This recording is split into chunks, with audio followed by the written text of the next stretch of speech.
Questions 71 through 73 refer to the following telephone message. Hello, Derek. It's Grace Peterson calling from Human Resources. I know we're scheduled to meet tomorrow afternoon to go over the revised insurance plans for part-time employees, but I won't be able to make it. Some new hires are starting tomorrow, and I was asked to show them around the building. Since I know you're waiting on this information, do you mind asking Richard to fill you in? He's just as familiar with the plan as I am, if not more so. Number 71. Why is the speaker calling?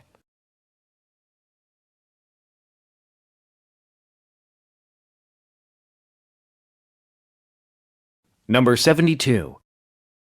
What is the speaker doing tomorrow afternoon?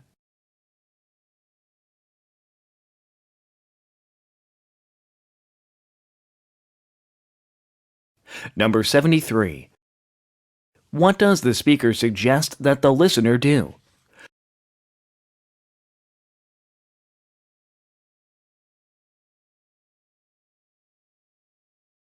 Questions 74 through 76 refer to the following excerpt from a meeting. Now for an update on our restaurant's latest project, Nonnie's Traditional Alfredo Sauce. We started out selling jars of our sauce at our Nonnie's locations to regular customers, and the response was very positive. As you all know, we've had a great year, and so now we're looking to expand into a bigger market. We're in talks with Lorimer's supermarkets about carrying our product. However, their Director of Sales and Marketing wants to make sure that customers will buy our sauce in a supermarket and not just at our restaurant. Therefore, we're going to do some customer surveys at their supermarkets. Number 74.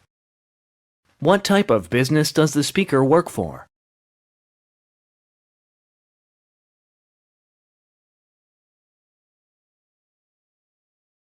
Number 75.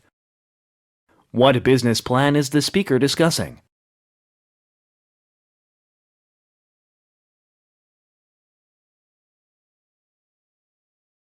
Number 76. What has the business been asked to do?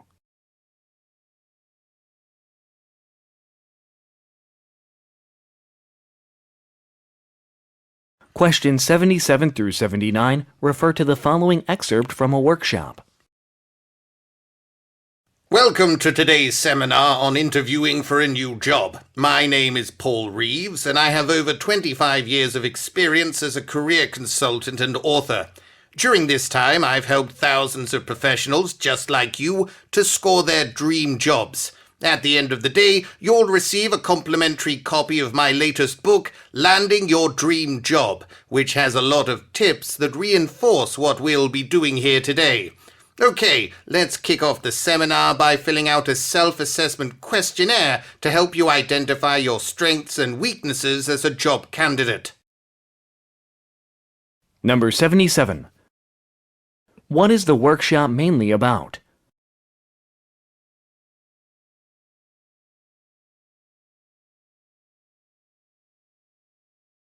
Number 78.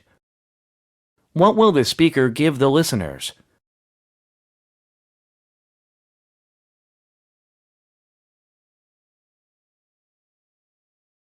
Number 79. What will the listeners do next?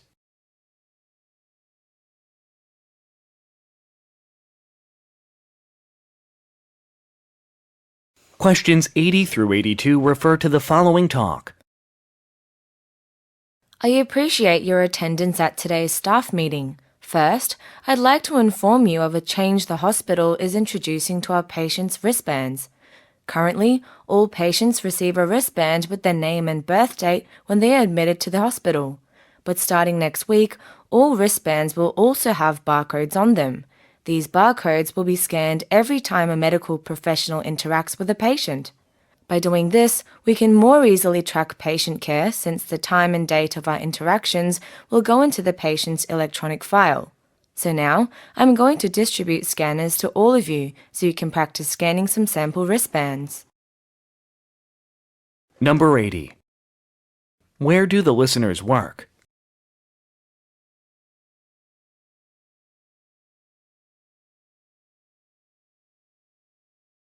Number 81. According to the speaker, what is being changed?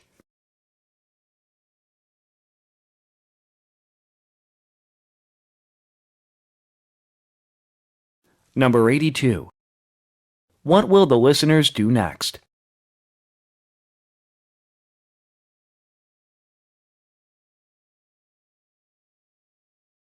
Questions 83 through 85 refer to the following telephone message. Hey, it's Vivian. I'm on the train on the way to the office, and it looks like there's some maintenance work on the rails. I'm not sure if you have the most recent copy of the agenda, so I'll email that to you now so that you can start the meeting without me. And I assume Ivan will have to take the meeting minutes. I'll call Ivan and ask him to do that. He's taken the notes before. Hopefully, I'll be there before the meeting ends. Number 83. What does the speaker imply when she says, It looks like there's some maintenance work on the rails.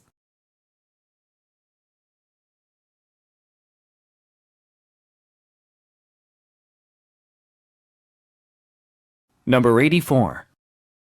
What will the speaker email to the listener?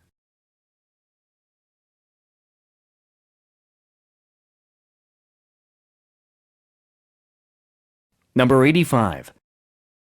What will the speaker ask Ivan to do?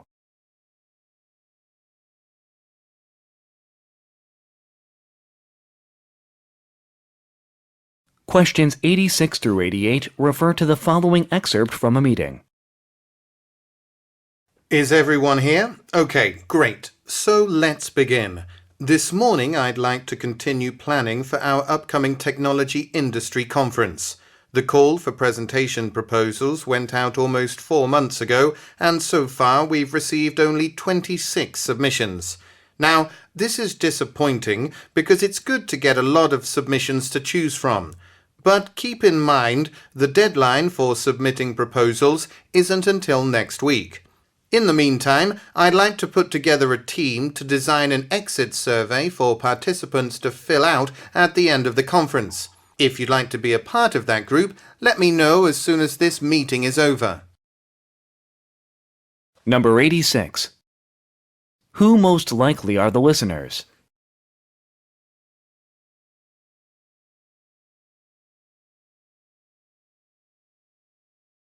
Number 87.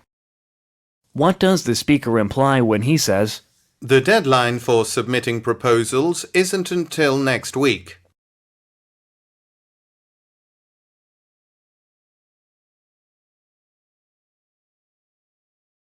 Number 88. Why should the listeners contact the speaker after the meeting?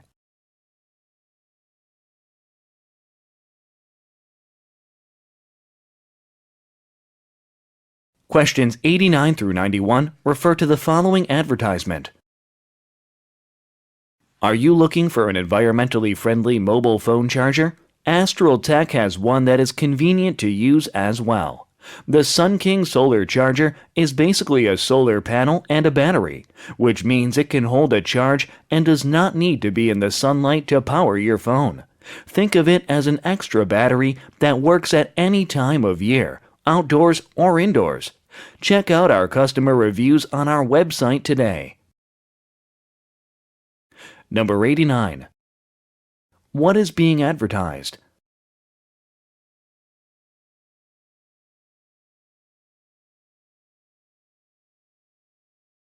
Number 90. What does the speaker emphasize about the product?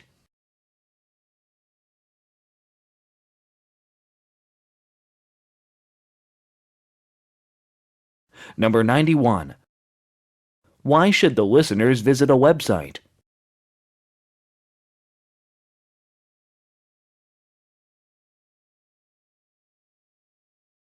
Questions 92 through 94 refer to the following news report. Greetings and welcome to Bright Spots, Channel 12's program about local arts and culture. Today we have a report about the town library's project to digitize their entire collection of historical books, documents and photographs. Chief Librarian Roland Jacoby says that this project will have many benefits, but the primary focus will be improved access for the public. When everything is converted to electronic copies, people will be able to access them anytime, from anywhere. Mr. Jacoby is not sure of the completion date for the project. After all, it's a very large collection.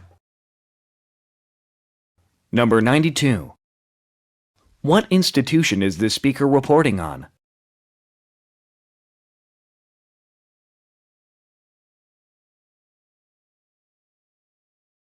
Number 93.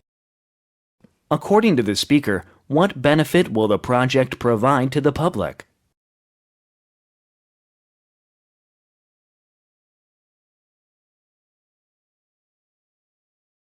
Number 94.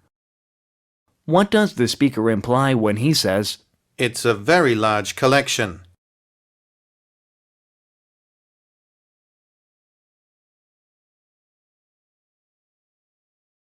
Questions 95 through 97 refer to the following excerpt from a meeting and product information page. Welcome to today's manager's meeting. I'd like to start by reviewing the feedback on our customized bicycles. As you know, people design their own bikes by selecting an option from each of the 5 categories: frame, rims, grips, chain, and components. Many customers said they prefer a larger selection of rims, so we've decided to offer 2 more rim-style options in October. Next is something I'm very concerned about. Recently, many customers have reported that the bikes have been arriving with damaged grips. We need to resolve this problem quickly. Number 95. What is the speaker mainly discussing?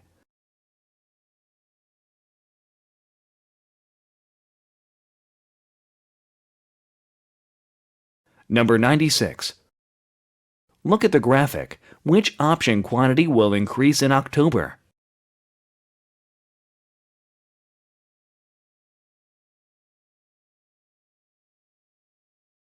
Number 97. What is the speaker concerned about?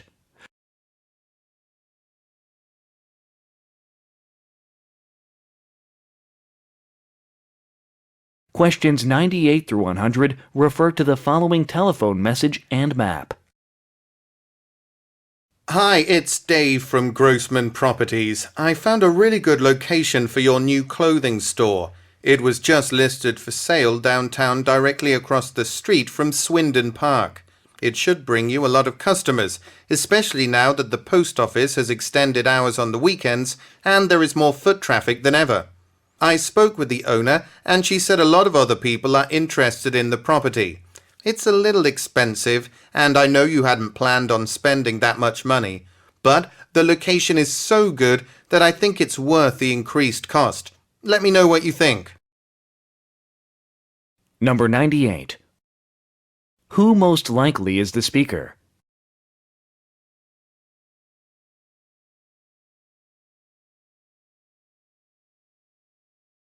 Number 99. Look at the graphic. Which location is the speaker talking about?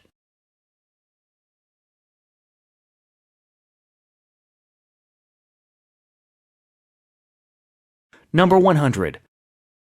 What plan does the speaker suggest changing?